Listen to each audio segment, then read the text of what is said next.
The world of women's tennis has produced several phenomenal players. Steffi Graf, Chris Evert, Billie Jean King, Martina Navratilova, Margaret Court, and arguably the greatest tennis player of all time, Serena Williams, are routinely mentioned when talking about the greats. All of these athletes enjoyed their own decades of dominance with some overlap. Margaret Court and Billie Jean King's careers overlapped in the 60s and 70s. Billie Jean King and Chris Evert's careers overlapped in the 70s.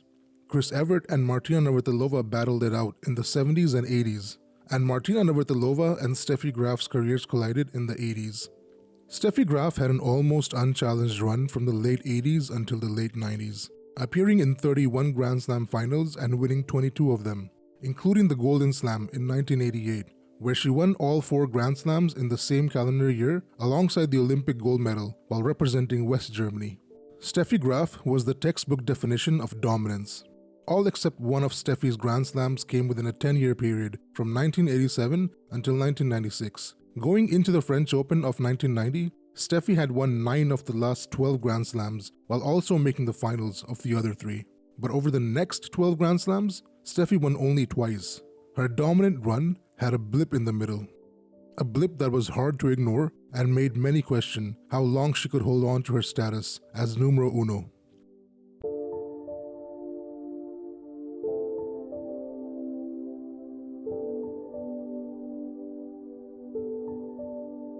A young 16-year-old Yugoslavian girl by the name of Monica Seles, who had recently broken onto the WTA circuit in just her 4th Grand Slam appearance, won the Roland Garros in straight sets against then world number 1 Steffi Graf, and became the youngest ever champion in the history of the French Open, a record that still stands 30 years later.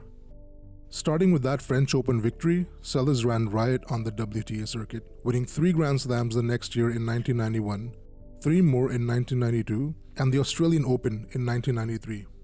In that same span, Seles beat Steffi 3 times in a Slam final and lost only once at Wimbledon 92. This set Seles up to dominate alongside Graf over the next decade.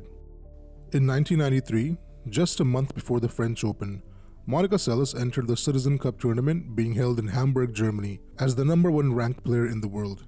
Also in the tournament was local favorite and world number 2 Steffi Graf. As the number 1 seed, Seles romped her way into the quarterfinals, where on April 30th, she met world number 14 Magdalena Maliva. Leading by a set and up 4-3 in the second, Monica Seles was having a drink during change of play. What happened next was absolutely astonishing and horrifying. Gunter Parch stabbed Monica Seles in the back.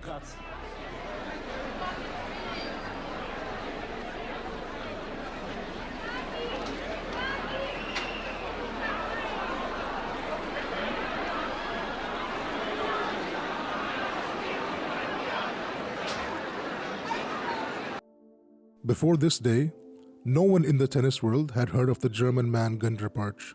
This unemployed factory worker, with an unhealthy obsession with Steffi Graf, reportedly recorded all of her matches and watched them over and over again. When Seles beat Graf in the final of the German Open in 1990, Parch went through a rough, almost suicidal patch. His hatred for Seles was solidified when she replaced Graf as world number 1 in 1991. Eventually, in 1993 at the Citizen Cup, Gunter Parch turned his obsession into fanaticism and stabbed Seles with a boning knife between the shoulder blades, barely missing the spinal cord and any vital organs. Fortunately, the 3/4 of an inch stab wound didn't put Seles' physical health in any long-term danger, and she recovered within a few weeks and continued her rehab in America. But the toll on her mental health was yet to reveal itself. In the subsequent trial and hearing of Gunter Parch, he was given a suspended sentence in October 1993 after being found guilty of causing grievous bodily harm. Seles had not attended the initial trial or appeal hearing and issued a 1-sentence statement through her management firm. "I am as surprised as everyone else, and I just don't understand this." Gunter Parch eventually walked away a free man.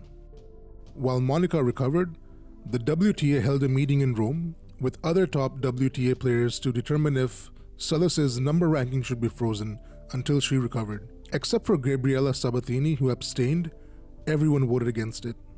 American sports writer and author Peter Bodo, in his scathing critique of the WTA, perhaps said it best. The plain fact is that Monica Seles got stabbed in the back twice, first by Parch and then by tennis.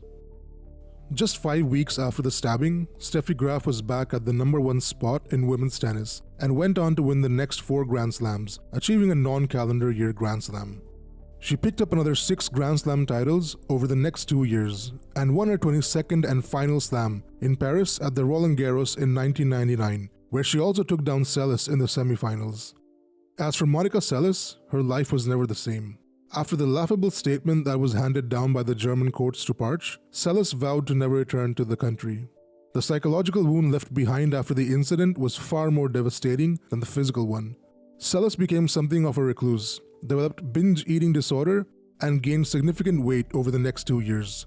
She was diagnosed with PTSD and fell into a deep state of depression. It took Seles 2 years to make a comeback on the WTA Tour. She won one more Grand Slam tournament, the 1996 Australian Open, defeating Anke Huber in the final in straight sets, and competed in 2 Olympics, winning the bronze medal in 2000. However, it simply wasn't the same Seles everyone had grown to admire. Further injuries took a toll, and in Feb of 2008, 9-time Grand Slam champion Monica Seles retired from the sport of tennis. And this brings us to our question of what if? What if Monica Seles had never been stabbed at the Citizen Cup in Hamburg, Germany?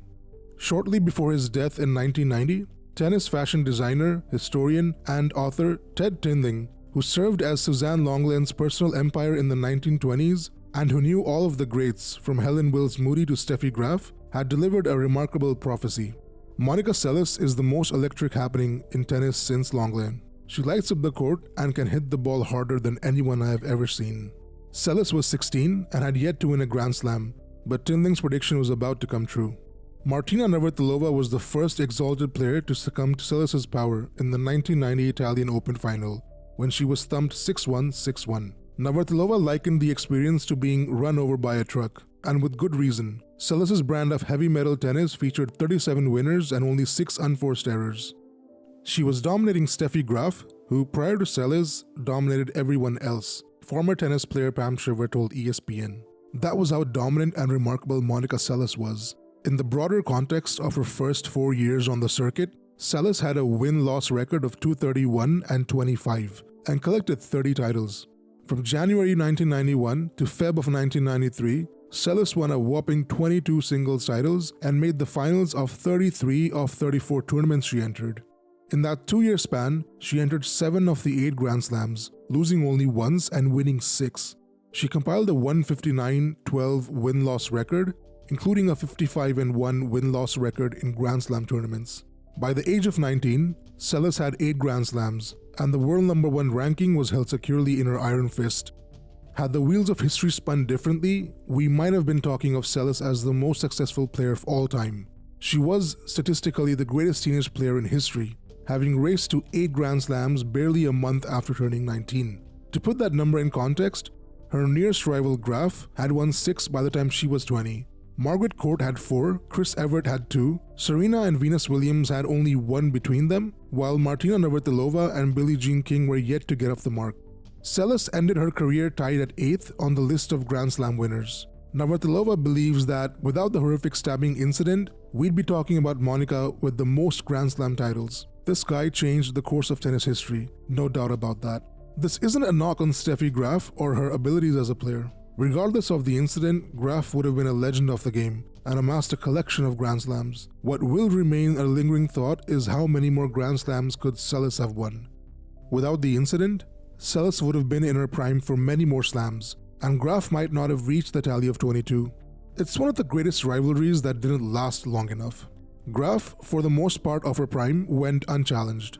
In the 3-year span that Seles was at her best, she made Graf look human. Seles was primed to challenge the tallies of Billie Jean King, Chris Evert, and quite possibly Margaret Court. A physically strong and dominant player, she achieved more by the age of 19 than what most players achieve over multiple decades.